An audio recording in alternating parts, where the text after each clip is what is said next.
शरीर से लाचार पुलिस स्टेशन में खुद को घसीटता, बुरी तरह से घायल और डरा हुआ ये लड़का कौन था और पुलिस ने इसे क्यों पकड़ा था?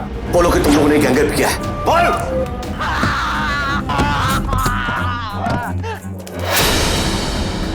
रेप किया ना? नहीं, हमें कुछ नहीं किया, हमें छोड़ दीजिए।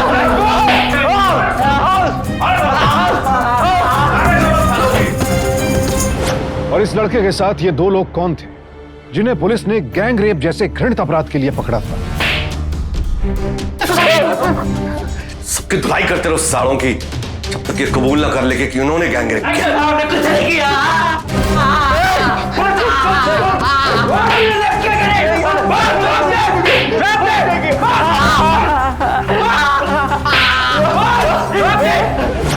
पुलिस से बेतहाशा मार खाने के बाद भी ये तीनों खुद को बेकसूर बता रहे थे। आखिर सच क्या था? क्या ये वाकई बेकसूर थे? और अगर ऐसा था तो पुलिस इन्हें दोषी क्यों मान रही थी? क्या इस मामले के पीछे कोई बहुत बड़ी साजिश थी? इन सब सवालों के जवाब जानने के लिए आइए चलते हैं दिल्ली के उस मध्यम वर्गीय मोहल्ले में जहां ये तीनों रहते थे।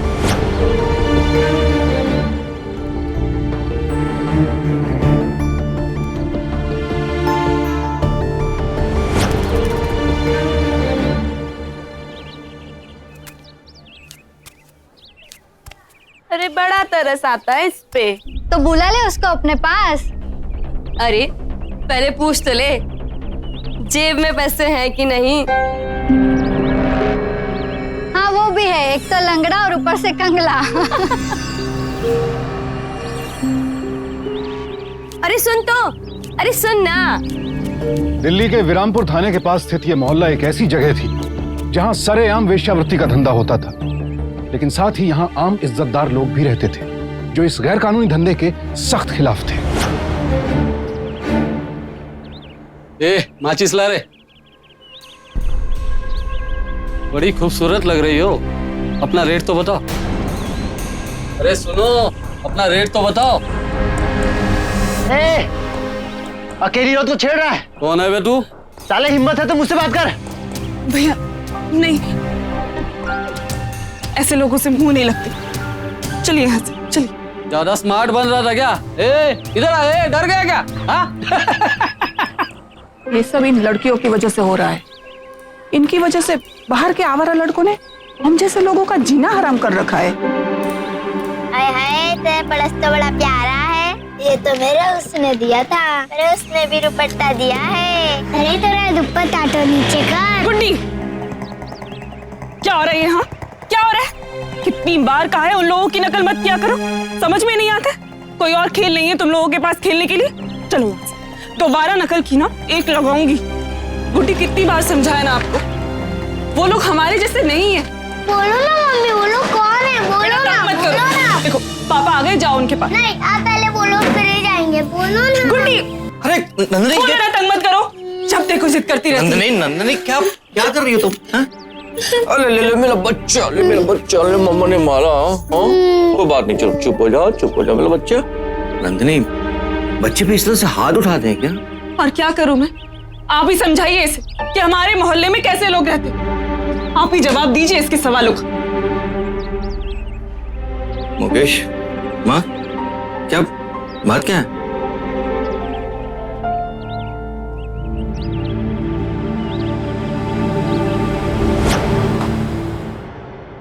बहुत हो चुका, बहुत सह लिया। अब कुछ ना कुछ तो करना पड़ेगा, कोई ना कोई रास्ता तो निकालना ही पड़ेगा। अरे आज तक तो सिर्फ लोग छेड़ते आ रहे थे, अब कल को घर में घुस आएंगे तो? और बच्चों पे जो बुरा असर पड़ रहा है सो अलग।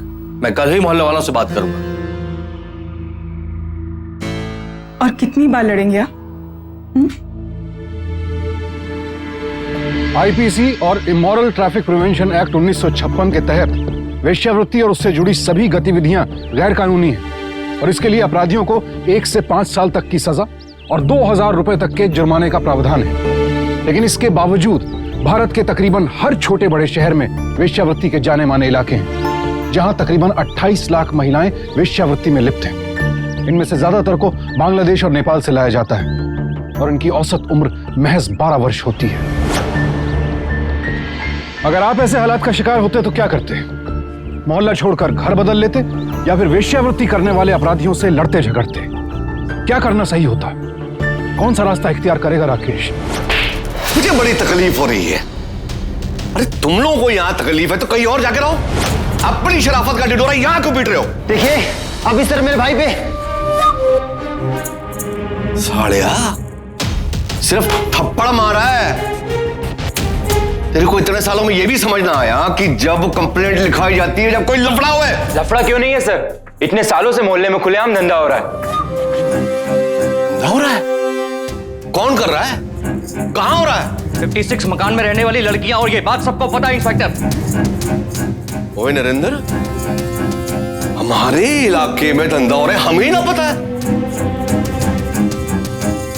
साड़ो, शरीफ लोगों पे इल्जाम लगाते तुमको शर्म ना आती है?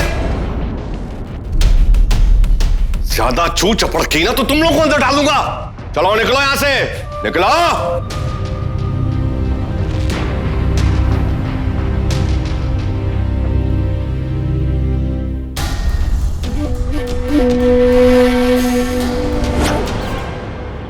क्या मिला पुलिस कंप्लेन कर? कुछ नहीं।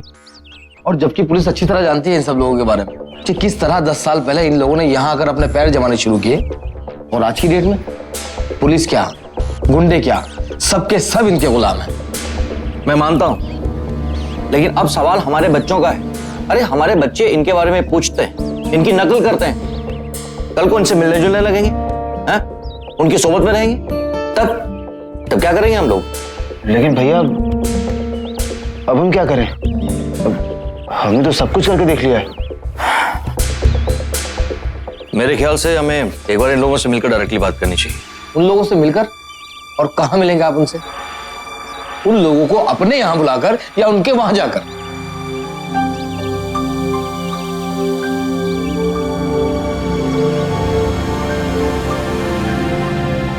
अरे राकेश बाबू, औरतों और लड़कियों को तो जमाने में सबने छेड़ा है, तो आज कौन सी नई बात हो गई? वो और बात है, पर यहाँ तो हर रोज हर वक्त गंदे इंसान ही आते हैं। अरे तो रोको ना उन्हें, मारो पकड़ के हरामजादों को। हमने रोका है क्या? या फिर इस मोहल्ले में सभी नामर्द हैं?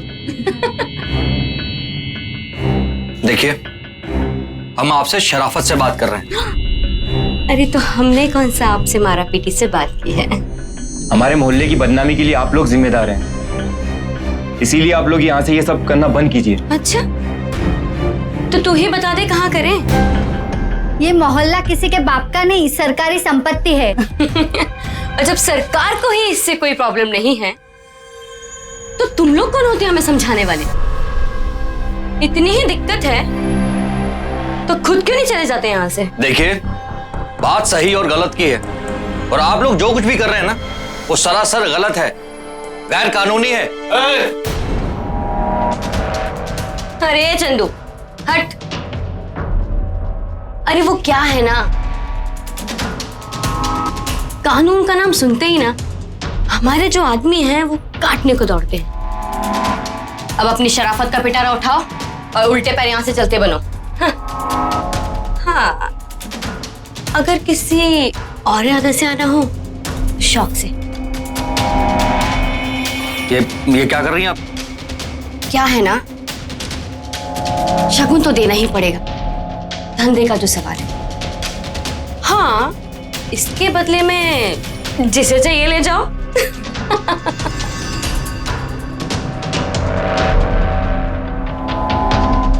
शरीफ लोग हैं भाई। करा दी ना हमारी बेइज्जती। अभी तो आपके कलेजे में ठंडक पड़ गई होगी राकेश जी। मैंने तो आपसे पहले ही कहा था, इन लोगों से बात करने से कोई फायदा नहीं। हम सब लोगों के लिए यही बेहतर है कि हमेशा की तरह सब चीजों को नजरअंदाज करते हुए जीते रहें। बस बस बस यही गलती तो करते आए हैं हम आज तक। अरे कबूतर के आंख बंद कर लेने से बिल्ली गायब नहीं हो जाती, बल्कि उसे खा जाती है उल्टा। हम सब लोग अगर मिल जाएं तो हम लोग क्या नहीं कर सकते। क्या मतलब? इस पुरानी मुसीबत से तंग आकर जहां मोहल्ले के बाकी लोग हिम्मत हार बैठे थे, वहीं एक शख्स उन सब से अलग कुछ और ही सोच रहा था। तभी तो पुलिस से कोई मदद न मिलने के बावजूद राकेश को पूरा यकीन था कि अगर सब लोग मिलकर कोई ठोस कदम उठाएं तो पुलिस पर दबाव जरूर पड़ेगा और उन्हें वेश्यावृत्ति के खिलाफ एक्शन लेना ही होगा। इसलिए राकेश ने एक ऐसा कदम उठाया जिससे उन सब की आवाज शहर के बाकी लोगों तक पहुंच सके। वेश्यावृत्ति बंद करो, बंद करो, बंद करो। हमारा मोहल्ला साफ करो, इंसाफ करो, इंसाफ करो। हमारा मोहल्ला साफ करो, इंसाफ करो, इंसाफ करो। ये नहीं सुधरने वाले साले शरीफजादे कुछ भी कर ले, हम थोड़ी यहाँ से जाने वाले हैं। क्यों? करो, पुलिस को कार्रवाई करनी पड़ेगी, करनी पड़ेगी, करनी पड़ेगी। पुलिस को इंसाफ करना पड़ेगा, करना पड़ेगा, करना पड़ेगा। पुलिस को इंसाफ करना पड़ेगा, करना पड़ेगा, करना पड़ेगा। इस चौकी का मामला है ये, और ये विरामपुर चौकी का मामला है। फोन लगाओ। पुलिस को कार्रवाई करनी पड़ेगी, करनी पड़ेगी, करनी पड़ेगी। हमारा मोहल्ला साफ करो, इंसाफ करो। हमारा मोहल्ला साफ करो, इंसाफ करो, इंसाफ करो। जिस्म फरोशी दूर करो, दूर करो, दूर करो। जिस्म फरोशी दूर करो, दूर करो, दूर करो। हेलो कार्रवाई करनी जैन सर। करनी पड़ेगी। नहीं सर, हम तो थाने में ही, चौकी में ही सर। आपकी चौकी के बाहर जुलूस जमा है और आप चौकी के अंदर बैठे हो। आप क्या सो रहे थे क्या? वो सर, मेरा मतलब है सर, वो मुझे कुछ नहीं सुनना है। इससे पहले कि मीडिया वाले इस बात को उछाले, आप इस बात का सॉल्यूशन निकालिए। जी जी सर, बिल्कुल सर, बिल्कुल सर।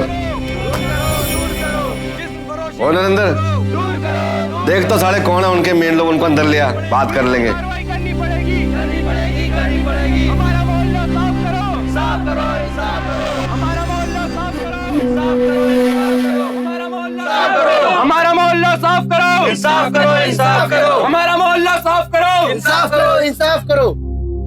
आप लोगों में से जो भी मेन है उन्हें एसएचओ साहब ने अंदर बुलाया है।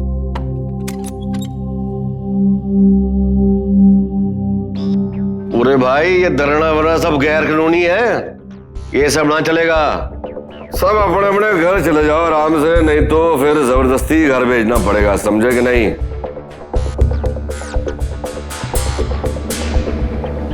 ये गूंगे हो गए क्या सब लोग? गूंगे तो आप बने पड़े हैं इंस्पेक्टर साहब, और ऊपर से हमारी आवाज भी नहीं सुन रहे आप।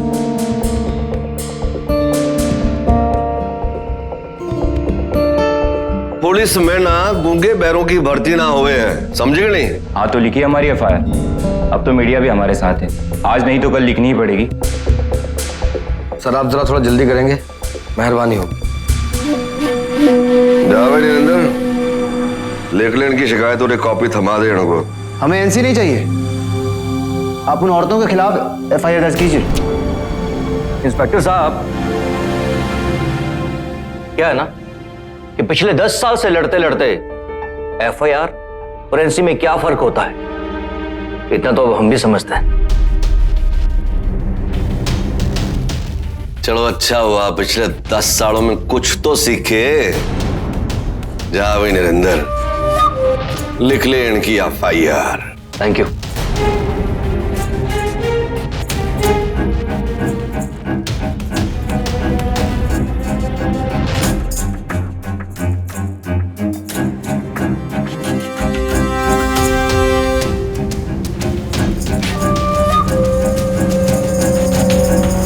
क्या आप एनसी और एफआईआर के बीच का फर्क समझते हैं? एफआईआर यानी फर्स्ट इंफॉर्मेशन रिपोर्ट, प्रथम सूचना रिपोर्ट, जो कि किसी संज्ञेय अपराध के खिलाफ पुलिस स्टेशन में दर्ज की जाती है और इस पर रिपोर्ट दर्ज कराने वाले के हस्ताक्षर भी लिए जाते हैं और इसमें पुलिस तहकीकात के बाद बिना अदालती वारंट के गिरफ्तारी कर सकती है। लेकिन वहीं अगर कोई असंज्ञेय अपराध हो तो उसे एनसी यानी नॉन कॉग्निजेबल ऑफेंस कहते हैं और इसमें पुलिस ना तो एफआईआर दर्ज कर सकती है और ना ही बिना अदालत की मंजूरी के गिरफ्तारी कर सकती है। अगर आपके इलाके की पुलिस किसी भी बहाने से एफआईआर दर्ज करने में आनाकानी करती है तो आप पुलिस के उच्च अधिकारियों की या फिर स्थानीय मजिस्ट्रेट की मदद ले सकते हैं। राकेश को एनसी और एफआईआर के बीच का फर्क मालूम था, इसीलिए उसने एफआईआर दर्ज करवाने पर जोर दिया और मजबूरन पुलिस को एक्शन लेना पड़ा, जो कि पिछले 10 सालों में नहीं हुआ था। डालो लोग अंदर, चला चला चला, उसको लेके आओ।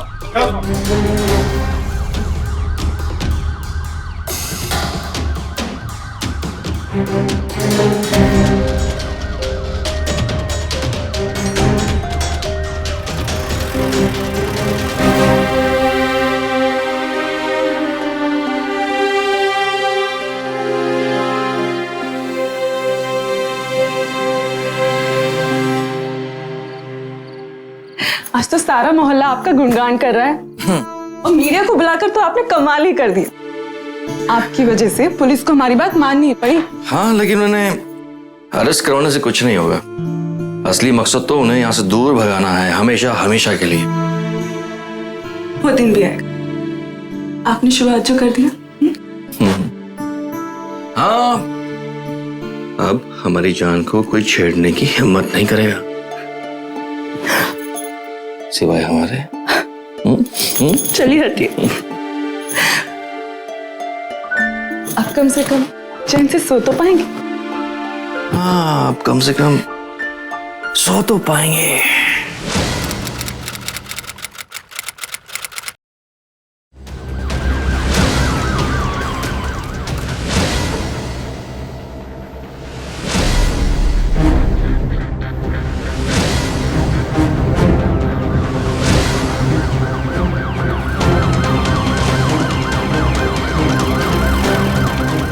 क्या बोल रहा था तू? मैं सुन नहीं सकता? हाँ? मैं सुन नहीं सकता? तू क्या बोल रहा था बे? मैं गूंगा हूं? और तू मुझे मीडिया की धमकी दे रहा था साले? अब बुला तेरे मीडिया वालों को। अब बुला तेरे मीडिया वालों को। अब बुला तेरे सर। हम सच कह रहे हैं सर। कुछ नहीं किया। सालो अभी पता चल जाएगा। तुम तीनों जाओगे बलात्कार के जुर्म में अंदर, धारा 376 में। ओए, बुलाओ उस लड़की को।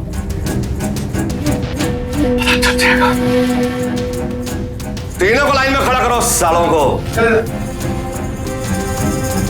सर, हमारे घर वालों को पुलिस ने क्यों पकड़ा है? बताइए। एसएचओ साहब आगे बताएंगे।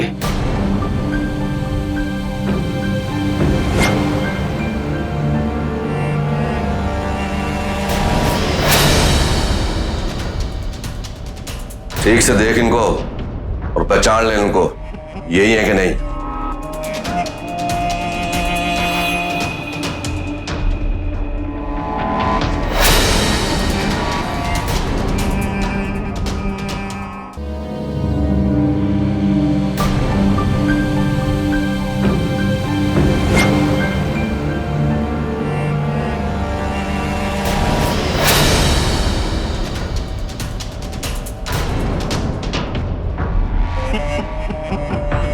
ये ना सर, ये सरासर झूठ बोल रही है।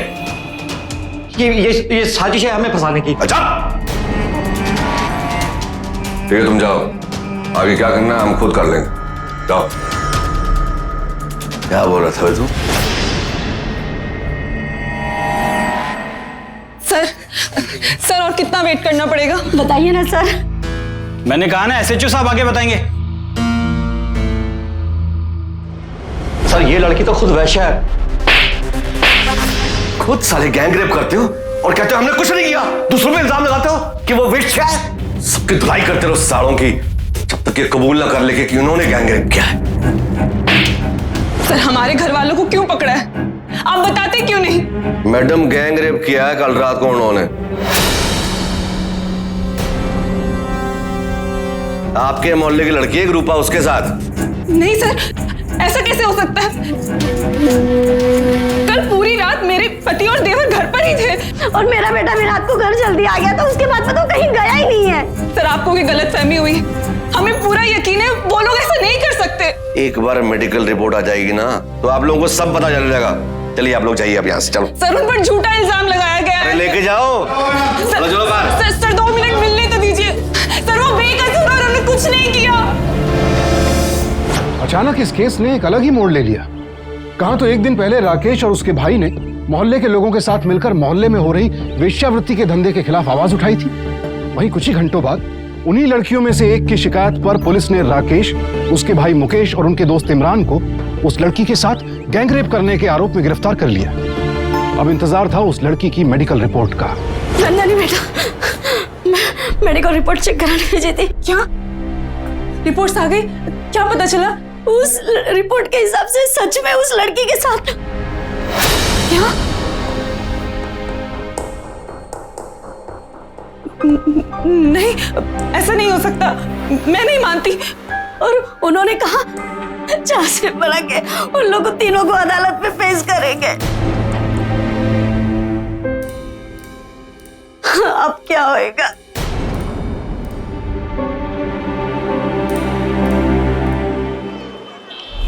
जज साहब, रूपा के बयान से साफ जाहिर होता है इन तीनों की पुरानी दुश्मनी के चलते हुए एक रात इन तीनों ने रूपा को धर दबोचा और फिर उसके साथ सामूहिक बलात्कार किया।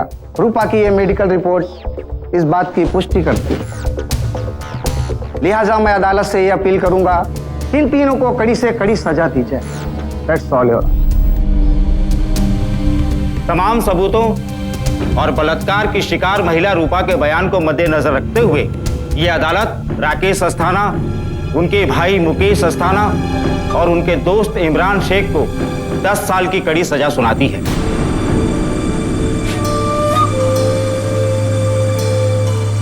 और साथ ही साथ 5,000 रुपए जुर्माना भरने का हुक्म देती है। कोर्ट की कार्रवाई यहीं समाप्त की जाती है।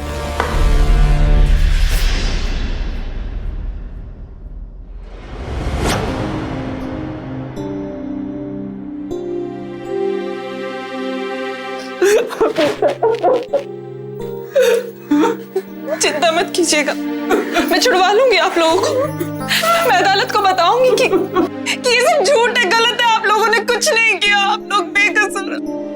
चल चल, बहुत हो गया, थारा मेल मिलाप, आजा। मैं आप लोगों को छुड़वा लूंगी, मैं चिंता मत कीजिएगा, मैं बहुत जल्दी छुड़वाऊंगी, बहुत जल्दी छुड़वाऊंगी।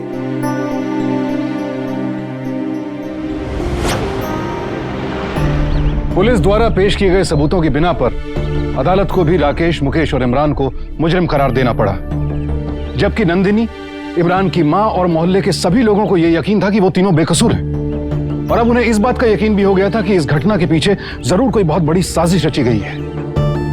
बड़ी हैरानी होती है सोचकर, मोहल्ले वालों को, रूपा को, एसएचओ को, सबको सच पता था, फिर भी अदालत में झूठ को सच बना दिया गया। अब देखना यह है कि आगे क्या होता है। चोरी कहाँ चली? क्या लग रही है? कड़वे चल रही है। पटाखा।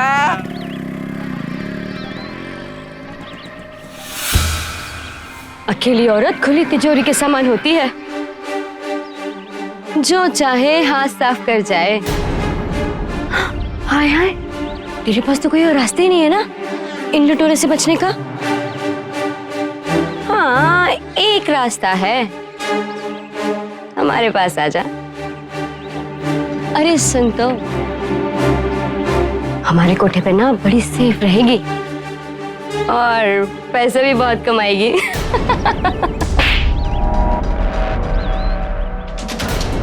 हर औरत तुम्हारे जैसी नहीं होती। देखती हूँ ये तेरी शराफत तुझे कब तक बचाएगी। आए बेचारे शरीफजादे, चल।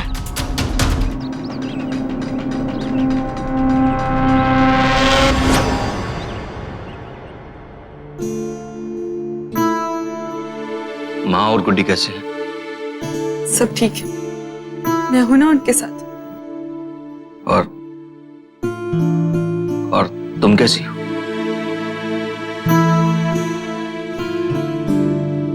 मोहल्ले में वो लोग अभी परेशान तो नहीं करते ना तुम्हें? नहीं, बिल्कुल परेशान नहीं करते। अब किसी की हिम्मत ही नहीं है कि मुझे छेड़े, मुझे परेशान करे। नंदिनी, एक बात कहूं, मानोगी?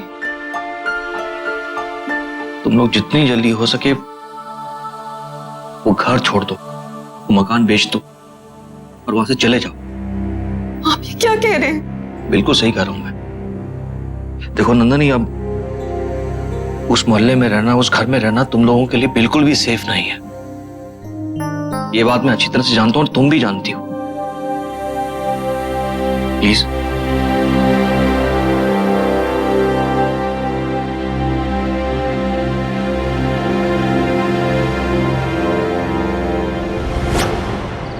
राकेश ने ठीक ही कहा बेटी, अब शायद हमारे पास यही एक रास्ता बचा है।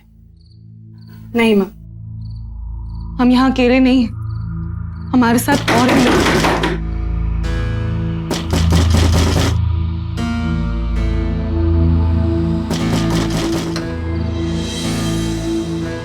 कौन? और जरा अंदर तो आने दे। हटो यहाँ से। निकलो मेरे घर से, जाओ यहाँ से। अरे हटो हटो हटो, मार डालू। निकलो यहाँ, हटो यहाँ से। हटो यहाँ से, हटो।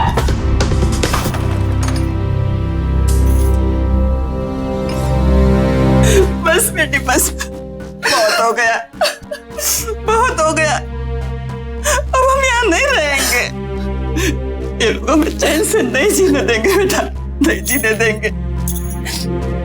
नहीं माँ, नहीं, हम डर नहीं सकते। मैं नहीं डरूंगी, मैं इनका सामना करूंगी। मैं उन्हें रिहा करवा के रहूंगी माँ। इस मोहल्ले में रहकर मैं उन्हें बेकसूर साबित करूंगी। जरा सोचिए, अगर नंदिनी की जगह आप होती तो आप पर क्या बीतती। ऊपर से छोटी सी बेटी और बूढ़ी सास की जिम्मेदारी, साथ ही मोहल्ले में आने वाले शराबी गुंडों से खुद को बचाए रखना। नंदिनी और उसके परिवार को कई दिनों तक अनजान लोग यूं ही परेशान करते रहे। नंदिनी का घर से निकलना तक दूभर हो गया था। नंदिनी जानती थी कि इस सब के पीछे किसका हाथ है, और वो ये भी समझ चुकी थी कि इन सब से निपटने के लिए उसके पति और देवर का जेल से रिहा होना बेहद जरूरी है, और इसके लिए उसे लड़ना होगा। अगर वो चुप रही तो वो यूं ही हालात का शिकार बनती रही। इसलिए उसने वो कदम उठाया जो उसे सबसे सही लगा। देखिए, सच क्या है ये हम सब लोग जानते हैं। इतने सारे लोगों की बात कौन नहीं मानेगा। ना पापा ना, आज आप लोग के साथ है, कल को हमारे घर वालों के साथ होगा। लेकिन और नहीं तो क्या, अब इस मामले में हम और नहीं पढ़ेंगे। देखिए भाई साहब, वकील साहब ने हाई कोर्ट में अर्जी दी है। अगर आप सब लोग गवाही देंगे तो वो रिहा हो सकते हैं। देखिए बहन जी, आप हमें माफ कीजिए, लेकिन इस मामले में हम आपकी कोई मदद नहीं कर सकते। रुकिए, मेरे पति ने आप सब लोगों की खातिर आवाज उठाई थी, और आज जब उनको जरूरत है तो आप लोग उनकी मदद नहीं कर सकते। वो सब ठीक है बहन जी, लेकिन आप हमें माफ कीजिए। लेकिन शर्मा जी, अरे मेरी बात तो सुनिए। बहन जी, आप तो सुनिए मेरी बात। आप लोग ऐसे नहीं कर सकते, प्लीज कोई तो मदद करो, कोई तो रुको, मेरी बात तो।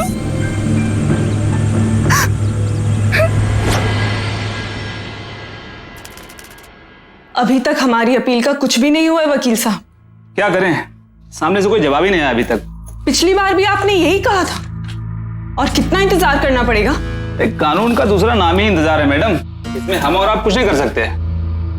तो फिर ठीक है, आप मुझे मेरी फाइल वापस कर दीजिए, मैं दूसरी जगह जाऊंगी।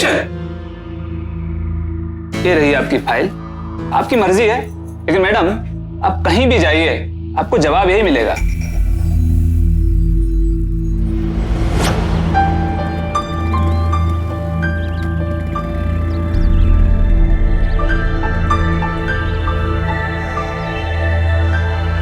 उस दिन अचानक नंदिनी की नजर लीगल एड सेल पर पड़ी। उसे शायद बहुत पहले ये रास्ता चुन लेना चाहिए था, लेकिन देर से ही सही, अब वो सही रास्ते पर थी, और अब इसी लीगल एड सेल की मदद से नंदिनी की लड़ाई को एक नई दिशा मिलने वाली थी। भारतीय संविधान के आर्टिकल 39 के तहत हर न्यायालय परिसर में एक लीगल एड सेल का होना अनिवार्य है। ये उन लोगों के लिए है जो खुद अपने खर्चे पर किसी वकील की मदद नहीं ले सकते हैं। इन सेल से आपको कानूनी सलाह के अलावा कई ऐसी एनजीओज के बारे में जानकारी मिलती है जो आपके केस में आपकी मदद कर सके। ये लीजिए, इसमें सारे एनजीओ की लिस्ट है। लेकिन सर, मैं कहाँ जाऊं? मैं तो इनमें से किसी को भी नहीं जानती। मेरे हिसाब से आपको इस एनजीओ में जाना चाहिए। वहां आपको वानी गोपाल कृष्णन मिलेंगी। वो इस एनजीओ को चलाती हैं और वो खुद एक कामयाब वकील है। मुझे लगता है वो आपकी हेल्प जरूर करेंगे।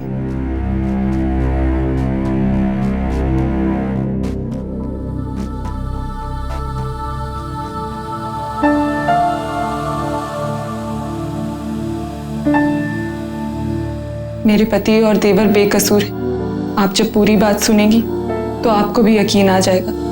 तुम्हारी बात सुनने के बाद मुझे तुम्हारा पूरा केस पढ़ना पड़ेगा, फिर उसके बाद देखते हैं।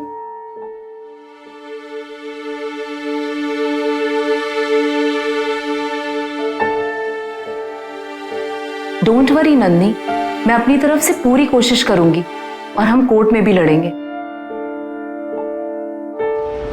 वाणी गोपाल कृष्णन के रूप में नंदिनी को न सिर्फ एक एनजीओ की मदद मिली, बल्कि एक बेहद अच्छी और काबिल वकील भी मिली। और वाणी ने भी नंदिनी की मदद करने में कोई कसर नहीं छोड़ी। उन्होंने पहले तो मजिस्ट्रेट से मिलकर नए केस के ऑर्डर की कॉपी ली, उसके बाद पुरानी एफआईआर की कॉपी और उसके साथ जुड़ी रूपा की मेडिकल रिपोर्ट की कॉपी भी अदालत से निकलवाई, और फिर वो एफआईआर की रिपोर्ट की कॉपी की जांच परख में जुट गई। इसमें जो कुछ भी लिखा है वो सब सच है? जी हाँ, बिल्कुल सच है। ये भी कि रूपा से आप लोगों की पुरानी दुश्मनी थी? रूपा क्या, हमारी तो उन सभी लड़कियों से दुश्मनी थी और हमेशा रहेगी। ऐसी बात नहीं है, दरअसल रूपा से हमारी कोई जाती दुश्मनी नहीं थी। आई नो, मैं तो सिर्फ जो इस एफआईआर में लिखा है वो आप लोगों से कंफर्म कर रही थी। अब हमें मेडिकल रिपोर्ट वेरीफाई करवानी होगी।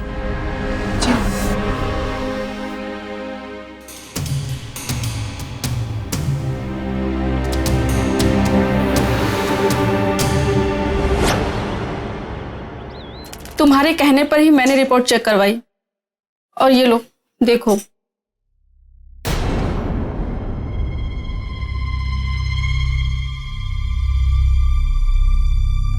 लेकिन इसमें तो कुछ और ही लिखा है। यही ओरिजिनल रिपोर्ट है। इसका मतलब पुलिस ने अदालत में नकली रिपोर्ट पेश की, क्योंकि रूपा की असली मेडिकल रिपोर्ट के हिसाब से उसका रेप हुआ ही नहीं है। एसएचओ जगदीश खुराना, कानून का रक्षक, जिसने कानून के साथ तो खिलवाड़ किया ही, साथ ही साथ मेडिकल साइंस की मर्यादा का उल्लंघन भी किया। अदालत में झूठी मेडिकल रिपोर्ट पेश की, जिसकी बिना पर अदालत को भी मजबूरन मुकेश, राकेश और इमरान को गैंगरेप जैसे संगीन जुर्म का दोषी मानना पड़ा। ऐसा कहकर हम किसी विभाग विशेष के खिलाफ उंगली नहीं उठा रहे, बल्कि आपको सिर्फ सच्चाई से अवगत करा रहे हैं, ताकि आप सचेत रह सकें। हमारे देश में रेप के 12% से भी कम केसेस में एफआईआर दर्ज होती है। सन 2009 में रेप के कुल 21,397 मामले दर्ज किए गए थे, और 2011 में यह संख्या बढ़कर 24,206 हो गई, और इन मामलों में से तकरीबन 18.5% झूठे पाए गए। रूपा की मेडिकल रिपोर्ट भी इस केस के झूठा होने की तरफ इशारा कर रही थी। अब तो मैं भी कह सकती हूँ कि उन तीनों को फंसाया गया है। ये सब उसी के बाद हुआ, जब उन्होंने मोहल्ले वालों के साथ मिलकर उन लड़कियों के खिलाफ एफआईआर दर्ज करवाई थी। उस एफआईआर के बारे में अदालत में कोई जिक्र नहीं हुआ? अच्छा, तुमने बताया था कि एफआईआर के बाद पुलिस ने कुछ लड़कियों को गिरफ्तार किया था। जी हाँ। तो फिर पुलिस रिकॉर्ड में जरूर उन लड़कियों के नाम दर्ज होंगे। शर्मा जी, आपने उनके साथ मिलकर एफआईआर दर्ज कराई थी, इसलिए हम आपके पास आए हैं। रूपा की असली मेडिकल रिपोर्ट के अलावा हमें वो एफआईआर की कॉपी भी चाहिए, जो पुलिस हमें नहीं देगी, क्योंकि एफआईआर की कॉपी सिर्फ कंप्लेनेंट को ही मिल सकती है। वो सब ठीक है, लेकिन आप शायद जानती नहीं कि पुलिस इन लोगों की कितनी सगी है। मुझे सिर्फ इतना पता है कि एफआईआर कॉपी पर आपका कानूनी हक है, जिसे पुलिस भी नहीं छीन सकती। शर्मा जी, अब एक आप ही हैं जो हमारी मदद कर सकते हैं, प्लीज। ठीक। जी, आज कहां से आपको एफआईआर की याद आ गई? वैसे भी क्या करेंगे एफआईआर की कॉपी लेकर? जो भी करेंगे आपको पता चल ही जाएगा। हाँ जी, पता तो चल ही जाएगा, लेकिन उससे पहले हम असली एफआईआर पढ़ना चाहेंगे, जो आपके रिकॉर्ड में दर्ज है।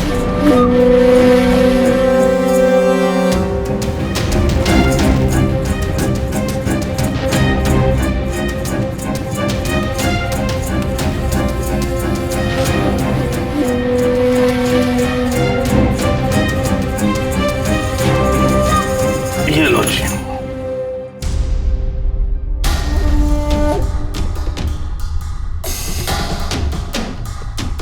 Thank you so much.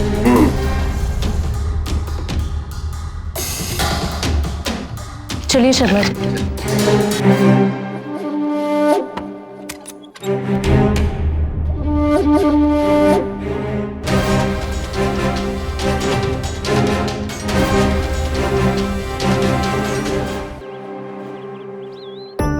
वानी वानी तो कानून जानती थी, लेकिन क्या आप जानते हैं कि आप एफआईआर की कॉपी कैसे निकलवा सकते हैं? एक तो जैसा वानी ने किया, शिकायतकर्ता यानी एफआईआर लिखवाने वाले की मदद से, जिसका एफआईआर की कॉपी पर कानूनन हक होता है और इसमें ज्यादा वक्त भी नहीं लगता। दूसरा, अदालत की मदद से, और तीसरा आरटीआई यानी राइट टू इंफॉर्मेशन एक्ट के जरिए। लेकिन बाकी दोनों तरीकों में 3 से 4 महीनों का वक्त लग जाता है। और हाँ, सन 2010 के दिल्ली हाई कोर्ट के एक फैसले के बाद एक आरोपी को भी अपने खिलाफ दर्ज हुई एफआईआर की कॉपी 24 घंटों के अंदर मिल जानी चाहिए। अब वानी के पास इस केस से जुड़ी दोनों एफआईआर की कॉपी थी, जिन्हें मिलाने के बाद वो ये साबित कर सकती थी कि राकेश, मुकेश और इमरान को झूठे केस में फंसाया गया था। इसीलिए उसने अदालत में नए सिरे से सुनवाई के लिए एक याचिका दायर की और अदालत ने भी सुनवाई के लिए जल्द ही एक तारीख तय की। आपने इन तीनों को कब और किस रोज पकड़ा था? जी 13 नवंबर को तकरीबन सुबह 4 बजे। राइट। और इनके खिलाफ दर्ज हुई एफआईआर नंबर 456 के मुताबिक रूपा का रेप कब हुआ? जी उससे कुछ घंटे पहले 12 नवंबर को रात को तकरीबन 10:30 के आसपास। राइट। और उससे कुछ घंटे पहले यानी 12 नवंबर की दोपहर को एफआईआर नंबर 456 के पहले 455 दर्ज हुई थी, जिसके बाद आपने उसी रात को 9 बजे कुछ लड़कियों को प्रोस्टिट्यूशन के जुर्म में अरेस्ट किया था। और पुलिस के रिकॉर्ड के मुताबिक वो लड़कियां रात 9 बजे से रात 12 बजे तक पुलिस कस्टडी में थी। राइट?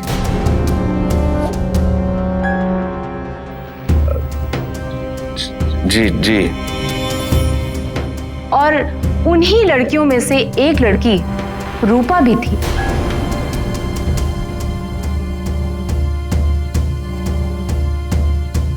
राइट एसएचओ साहब? जी।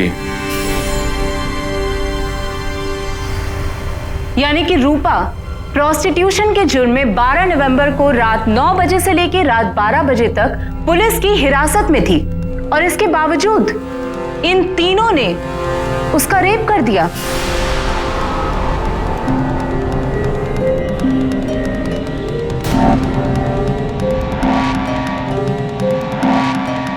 और वो भी पुलिस स्टेशन के बाहर। अब आप आगे खुद बताएंगे या फिर मैं रूपा को बुलाऊं? रूपा, अब तुम ही बताओ, तुम तो पुलिस हिरासत में थी, फिर तुम्हारा रेप कैसे हो गया? और ये वो असली मेडिकल रिपोर्ट है जिसके मुताबिक तुम्हारा रेप हुआ ही नहीं है।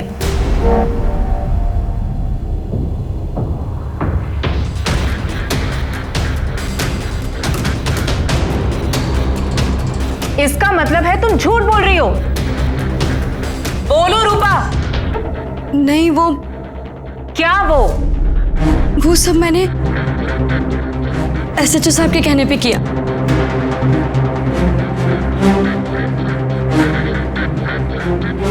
मेरी कोई गलती नहीं है। अब पूरी बात सच सच बताओ। इन्होंने मुझे यकीन दिलाया था। बस क्या साहब, बड़ा गहरा रिश्ता है आप लोगों से और आपने तो हमें यूं ही सरेआम उठा लिया। करना पड़ता है। अरे एक रात की तो बात है रूपा रानी, थोड़ा एडजस्ट कर।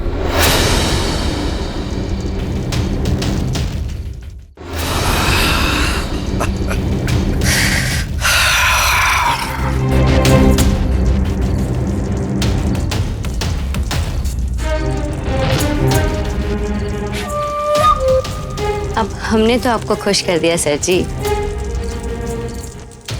अब आप भी हमें उस एफआईआर से छुटकारा दिला दो ना। सुबह होने से पहले तेरी मुराद पूरी हो जाएगी रूपा रानी, मगर उसके लिए ना पैसे लगेंगे और उन लोगों के खिलाफ ना एफआईआर लिखानी हो पड़ेगी। अरे तू रो मत रूपा। अरे नाम बता, उन सालों के अंदर कर दूंगा सालों को। अरे नाम बता। राकेश अस्थाना और मुकेश अस्थाना और इमरान शेख। और भी है कोई? लिख लिया नाम? अरे कहाँ जा रही है चम्मक, चलो। चलो।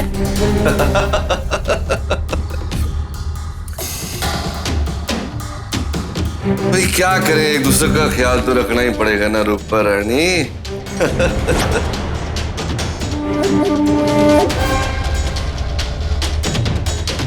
अब तुम जा सकती हो Rupa. That's all your honour.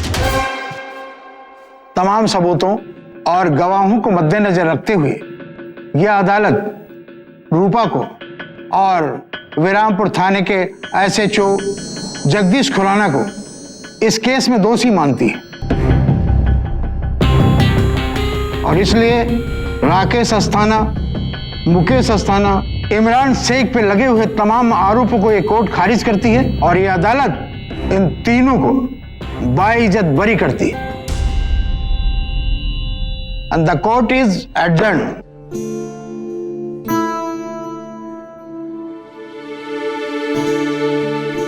और इस तरह करीब 6 महीने जेल में बिताने के बाद 3 निर्दोष व्यक्तियों को बलात्कार जैसे संगीन जुर्म के आरोप से आजादी मिली। इस केस में अदालत ने रूपा और एसएचओ जगदीश खुराना को राकेश, मुकेश और इमरान पर झूठे आरोप लगाने के इल्जाम में सजा सुनाई और साथ ही सरकार को तीनों निर्दोष व्यक्तियों को अपमानित करने और जेल की यातना झेलने के लिए 75 लाख रुपयों के मुआवजे का आदेश दिया।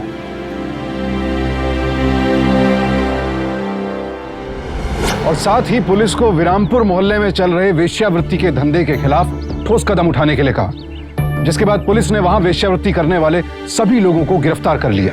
याद रखिए, कानून की जानकारी सिर्फ पुलिस और वकीलों तक सीमित नहीं है, बल्कि इसकी जानकारी हम सबके लिए जरूरी है। और अगर कोई भी पुलिस अधिकारी या वकील कानून का गलत फायदा उठाता है तो उसके खिलाफ आवाज उठाना, उसे रोकना हम सबका फर्ज है। अब मुझे सुशांत सिंह को इजाजत दीजिए। कल फिर मुलाकात होगी एक और सत्य घटना के साथ। सावधान इंडिया, इंडिया फाइट्स बैक।